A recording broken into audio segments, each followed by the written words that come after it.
গল্পের শুরুতেই আমরা আমাদের কিউট নায়িকা জিয়াকে দেখতে পাই।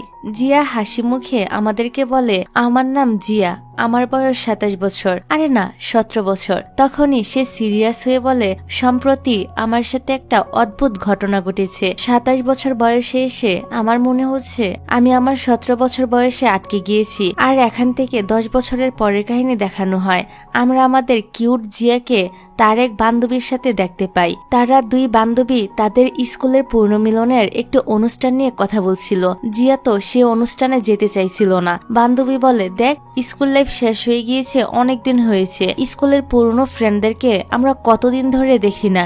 এই অনুষ্ঠানে গেলে আবারও সবার সাথে দেখা হয়ে যাবে। এই শুনে জিয়া তো অনেকটাই খুশি হয়, এ ভেবে যে এই অনুষ্ঠানে তার স্কুল লাইফের ক্রাশও আসবে, যাকে সে স্কুল লাইফে খুব পছন্দ করত। কিন্তু কখনোই সে তাকে তার ফিলিংস এর কথাটি বলতে পারেনি। তখনই বেস্ট ফ্রেন্ড বলে, তোর তো অবশ্যই এই অনুষ্ঠানে যাওয়া উচিত, কারণ আমি জানি তুই